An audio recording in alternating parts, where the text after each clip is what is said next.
കർത്താവായ യേശുക്രിസ്തുവിൻ്റെ ധന്യനാമത്തിൽ ഏവർക്കും ക്രിസ്മസ് ആശംസ അർപ്പിക്കുന്നു. നസ്രായനായിരിക്കുന്ന യേശുക്രിസ്തുവിൻ്റെ ജനനത്തെക്കുറിച്ച് വിശുദ്ധ വേദപുസ്തകം നമ്മളെ പഠിപ്പിക്കുന്നത് വചനം ജഡമായി തീർന്നു, കൃപയും സത്യവും നിറഞ്ഞവനായി നമ്മുടെ ഇടയിൽ പാർത്തു. വിശദമായി തിരുവചനം നമ്മളെ ഓർപ്പിക്കുന്നത് ദൈവത്തോടുള്ള സമത്വം മുറുകെ പിടിച്ചു കൊള്ളണമെന്ന് വിചാരിക്കാതെ വേഷത്തിൽ മനുഷ്യനായി തന്നെത്താൻ താഴ്ത്തി ഭൂമിയിൽ മനുഷ്യനായി അവതരിപ്പിച്ച ഒരു ക്രിസ്തുവിനെയാണ് നമുക്ക് കാണാൻ കഴിയുന്നത്. ആ ജനനം നമ്മെ പഠിപ്പിക്കുന്ന ഒരു വലിയ പാഠമുണ്ട്.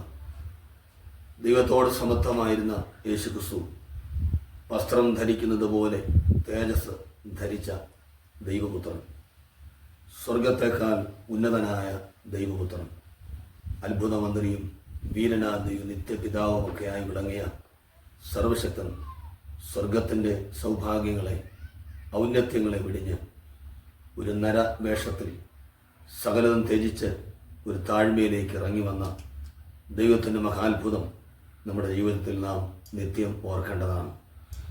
മറ്റുള്ളവർക്ക് വേണ്ടി, ലോകത്തിൻ്റെ നിലനിൽപ്പിന് വേണ്ടി മാത്രവും ലോകസമാധാനത്തിന് വേണ്ടിയും എന്തു വിട്ടുവീഴ്ചയ്ക്കും താഴ്ചയ്ക്കും ക്ഷമയ്ക്കും ഒക്കെ നാം അതിൽ നിന്ന് ഊർജം ഉൾക്കൊണ്ട് ജീവിക്കണം എന്ന് ദൈവത്തിൻ്റെ വചനം നമ്മെ പഠിപ്പിക്കുന്നു.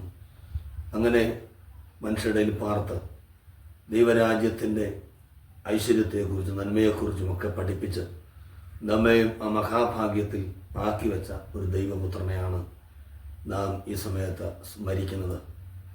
അന്ന് യേശുക്രിസ്തുവിൻ്റെ ജനനത്തിൽ വിശ്വം ഉദ്ഘോഷിച്ച് പാടിയ ദൂതന്മാർ പാടിയ ഒരു വലിയ ഗാനം നമുക്ക് ഓർമ്മയിലുണ്ട്. അത്യുന്നതങ്ങളിൽ ദൈവത്തിൻ്റെ മഹത്വം, ഭൂമിയിൽ ദൈവപ്രസാദമുള്ള മനുഷ്യർക്ക് സമാധാനം. നമ്മുടെ ജീവിതം കൊണ്ട്, ഈ ക്രിസ്മസ് ആഘോഷം കൊണ്ട്, ക്രിസ്മസിൻ്റെ സന്ദേശം കൊണ്ട് ലോകത്തിന് സമാധാനവും അതുപോലെ തന്നെ ദൈവനാമത്തിന് മഹത്വവും ഉണ്ടാകട്ടെ എന്ന് ആത്മാർത്ഥമായിട്ട് പ്രാർത്ഥിക്കുന്നു. നാം ഈ വർഷവും ഈ മഹാസന്തോഷം നമ്മുടെ സഹജീവികളോട് പങ്കുവെക്കുമ്പോൾ നമ്മുടെ ഉള്ളിലും യേശുക്രിസ്തുവിൻ്റെ നിത്യവെളിച്ചം ഒരു നക്ഷത്രമായി, യേശുക്രിസ്തുവിൻ്റെ ക്ഷമയുടെയും ത്യാഗത്തിൻ്റെയും ഒരു സന്ദേശം ഒരു പുൽക്കൂടായി, യേശുക്രിസ്തുവിൻ്റെ തേജസ്സിൻ്റെ സന്ദേശം ഒരു അനുഗ്രഹമായി തീരാൻ നമുക്ക് ഏവർക്കും പ്രാർത്ഥിക്കാം. എല്ലാവർക്കും ഒരിക്കൽ കൂടെ ക്രിസ്മസ് ആശംസകളും ഒരു നല്ല പുതുവർഷവും നേർന്നുകൊണ്ട് നിർത്തുന്നു. ദൈവമായ കർത്താവ് നിങ്ങളെ ധാരാളം അനുഗ്രഹിക്കും.